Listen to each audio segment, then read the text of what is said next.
بسم الله الرحمن الرحيم. الحمد لله رب العالمين. أشهد أن لا إله إلا الله وحده لا شريك له، وأشهد أن سيدنا ومولانا محمدا عبده ورسوله. أما بعد فأعوذ بالله من الشيطان الرجيم. بسم الله الرحمن الرحيم.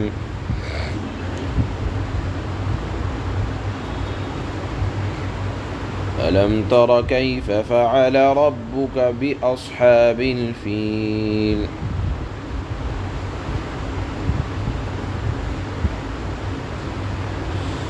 ألم يجعل كيدهم في تضليل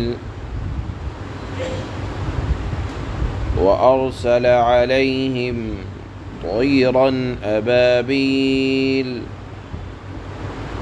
ترميهم بحجارة من سجيل فجعلهم كعصف مأكول.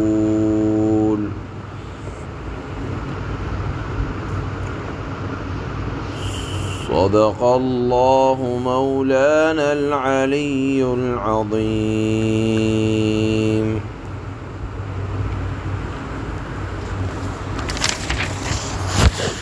یہ سورۃ الفیل ہے. فیل کے معنی آتے ہیں عربی زبان میں ہاتھی کو فیل کہتے ہیں. اس سورت میں وہ مشہور واقعہ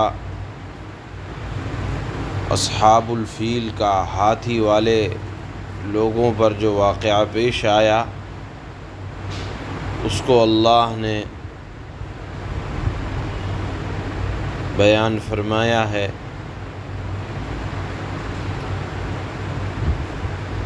یہ واقعہ ابرہہ کا واقعہ،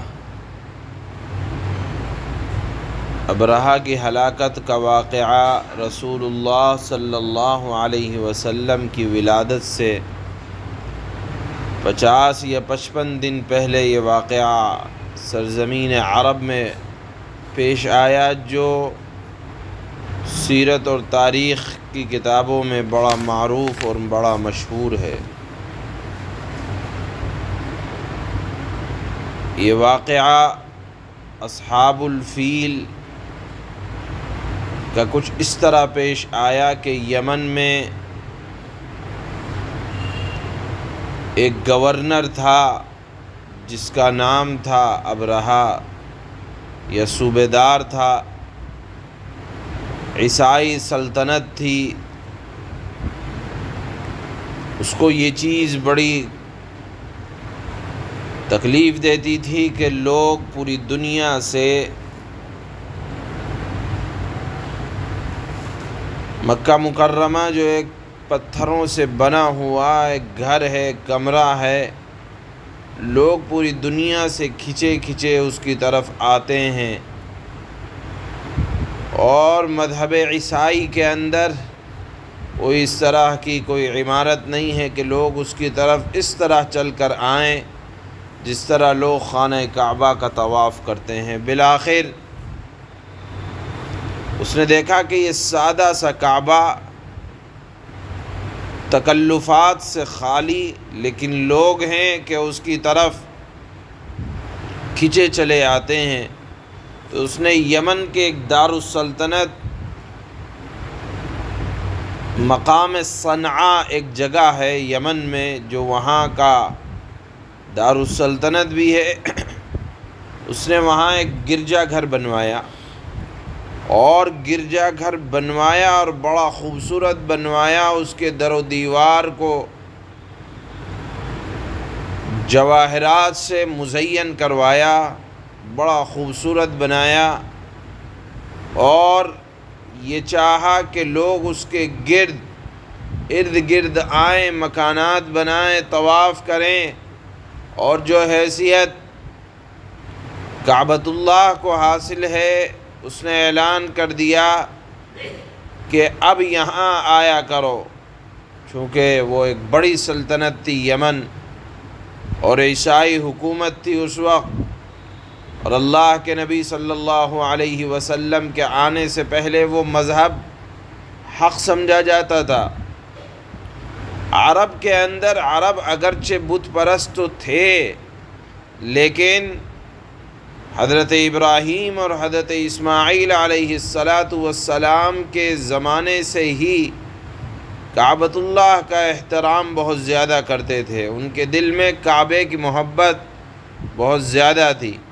چنانچہ یہ بات زمانہ جاہلیت کے عربوں کو بھی بڑی ناگوار گزری کہ کعبۃ اللہ کی توہین کی جائے اور یہ کہا جائے کہ اس کے مقابلے میں کوئی اور خوبصورت گھر بنایا جائے گا جس کی اس طرح سے عبادت ہوگی، جس کے ارد گرد اس طرح سے عبادت ہوگی جیسے کعبۃ اللہ کی ہوتی ہے۔ چنانچہ یہ بات ان کو بڑی تکلیف دہ گزری، اور عرب کا ایک قبیلہ ہے بنی کنانہ، اس کا ایک آدمی گیا مکے سے، عرب سے گیا اور یمن میں جا کر جہاں یہ کنیسہ اس نے بنوایا تھا ابرہہ نے، جا کر وہاں کی اپنے آپ کو خدمت میں لگا دیا اور وہاں کی صاف صفائی میں۔ بالآخر عربوں کے اندر اس چیز کو لے کر غصہ تو تھا کہ حج حضرت ابراہیم اور اسماعیل علیہم السلام کے زمانے سے کعبۃ اللہ میں ہوتا چلا آ رہا ہے، اور اب یہ کہتا ہے، اعلان کرتا ہے کہ مقام صنعاء میں آنا پڑے گا اور یہاں عبادت کرنی ہوگی۔ چنانچہ اس عرب جو بنی کنانہ کا ایک آدمی تھا جا کر وہاں مزدوری کرنے لگا، وہاں کی صاف صفائی میں۔ ایک دن اس نے جا کر وہاں صاف صفائی کے بہانے سے گندگی کر دی، گندگی پھیلا دی۔ جب یہ بات بادشاہ ابرہہ کو پتہ چلی تو اس کو غصہ بھی آیا، اور اسی دوران وہاں آگ بھی لگ گئی جس سے وہاں کا کنیسہ جل کر خاک ہو گیا۔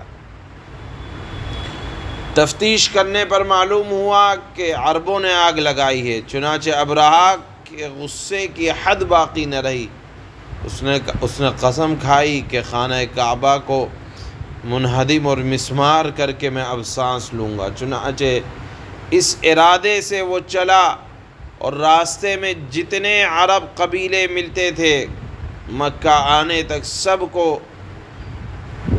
سب کے ساتھ جنگ کرتا ہوا بالآخر منی اور مزدلفہ کے درمیان ایک وادی ہے، وادی محصر۔ آپ نے دیکھا ہوگا، جو لوگ گئے ہیں وہ جانتے ہیں کہ وہاں ایک وادی ہے، وادی محصر۔ جب وہاں پہنچا تو وہاں رکا، اور خانہ کعبہ کے اس وقت کے متولی تھے اللہ کے نبی صلی اللہ علیہ وسلم کے دادا عبد المطلب، یہ قریش مکہ کے سردار تھے اور خانہ کعبہ کے متولی بھی تھے۔ ابرہہ اپنے ساتھ 60,000 آدمیوں کا ایک بڑا لشکر مکہ پر چڑھائی کے ارادے سے آیا، اور اللہ کے نبی کے دادا حضرت عبد المطلب کے پاس یہ پیغام بھیجا کہ دیکھو، ہم تم سے جنگ کرنے کے لیے نہیں آئے ہیں، ہمارا ارادہ تو صرف یہ ہے اس کعبے کو ڈھا دیا جائے۔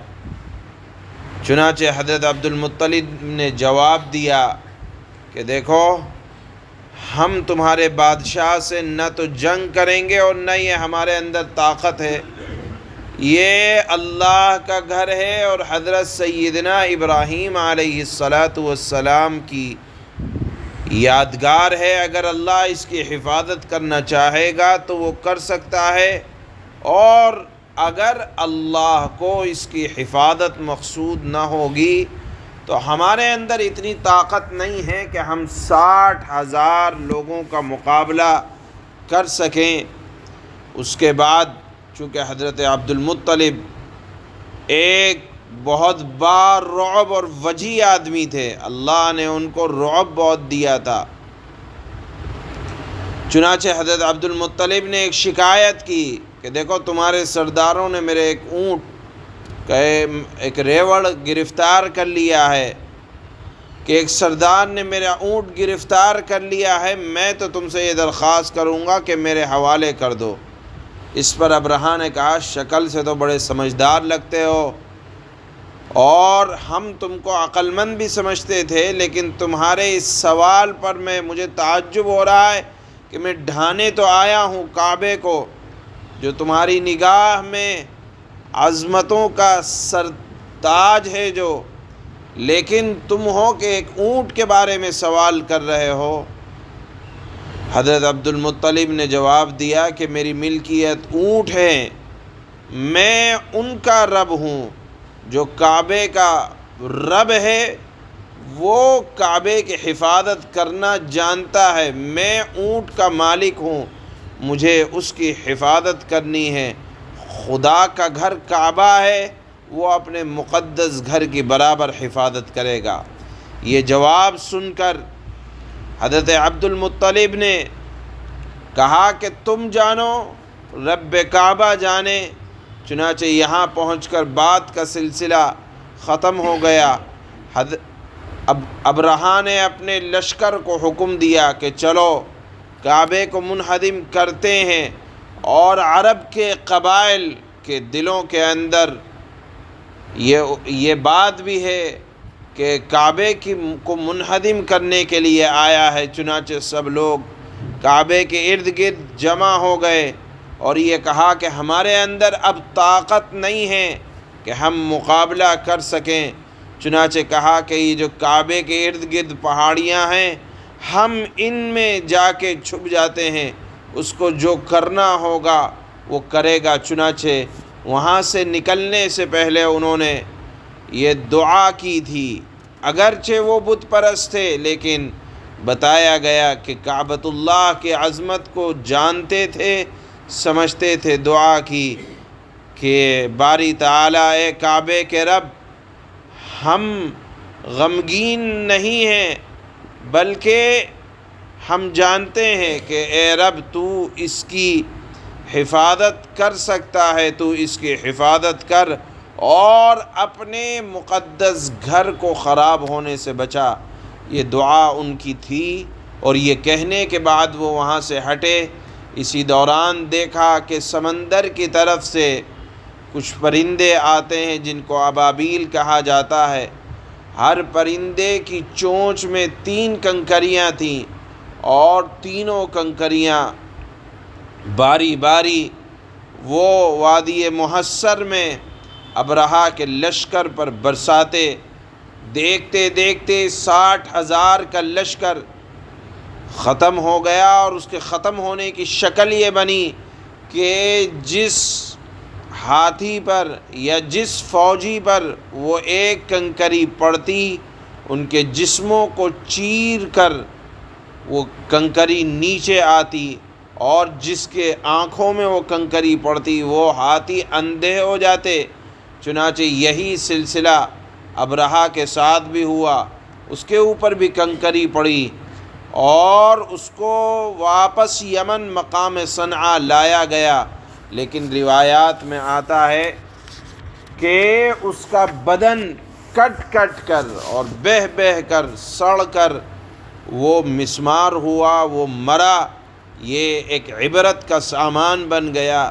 تاریخ کی کتابوں میں، سیرت کی کتابوں میں اس واقعے کو بڑی اہمیت حاصل ہے۔ 2 اندھے ہاتھی، حضرت عائشہ اور حضرت اسماء رضی اللہ تعالی عنہ کا بیان ہے کہ مکے میں رہ گئے تھے۔ کچھ چیزوں کو اللہ عبرت کے لیے باقی بھی رکھتے ہیں۔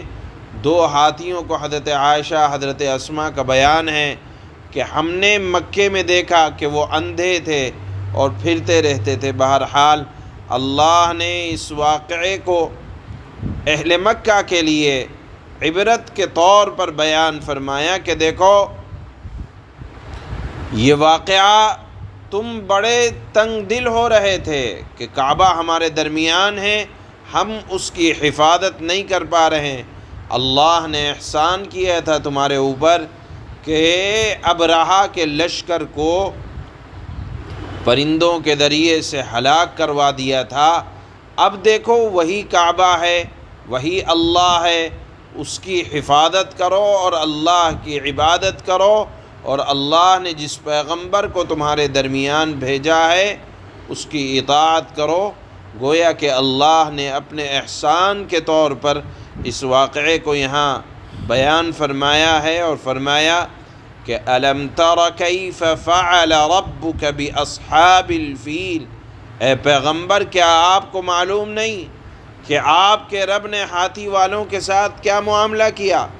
گویا کہ اللہ کے نبی کو مخاطب کیا، لیکن مخاطب پوری امت ہے کہ دیکھو اللہ کیسے مشکل حالات میں اپنے ماننے والوں کی حفاظت کرتے ہیں اور اپنے گھر کی حفاظت کرتے ہیں، اور اللہ کے لیے کوئی کام مشکل نہیں ہے۔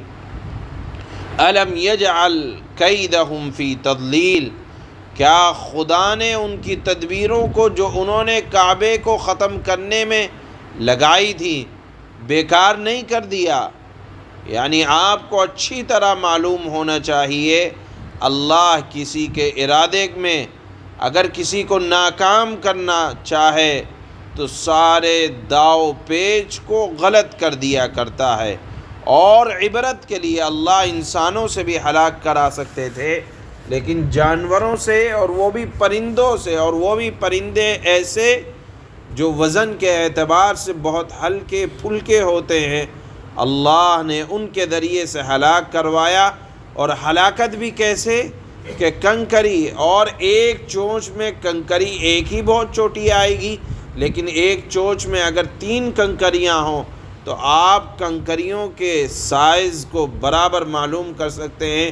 گویا کہ ذرات سے اللہ نے بڑے بڑے ہاتھیوں کے لشکر جن کی تعداد 60,000 آتی ہے اللہ نے ہلاک کیا۔ یہ واقعہ اللہ نے عبرت اور نمونے کے طور پر اس سورۃ الفیل کے اندر بیان فرمایا ہے۔ اللہ فرماتے ہیں بسم اللہ الرحمن الرحیم، شروع اس اللہ کے نام سے جو بڑا مہربان اور نہایت رحم کرنے والا ہے۔ أَلَمْ تَرَ كَيْفَ فَعَلَ رَبُّكَ بِأَصْحَابِ الْفِيلِ، اے مخاطب کیا آپ نے نہیں دیکھا کہ تمہارے پروردگار نے ہاتھی والوں کے ساتھ کیا معاملہ، کیسا معاملہ کیا؟ أَلَمْ يَجْعَلْ كَيْدَهُمْ فِي تَضْلِيلٍ، کیا اس نے ان لوگوں کی ساری چالیں تدبیریں بیکار نہیں کر دی تھیں؟ وَأَرْسَلَ عَلَيْهِمْ طَيْرًا أَبَابِيلَ، اور ان پر غول کے غول، یعنی پرندوں کے غول کے غول چھوڑ دیے تھے۔ ترمیہم بحجارۃ من سجیل، جو ان پر پکی مٹی کے کنکریاں پھینک رہے تھے۔ فجعلہم کعصف مأکول، چنانچہ ان کنکریوں نے انہیں ایسا کر ڈالا جیسے کھایا ہوا بھوسا۔ سبحان اللہ۔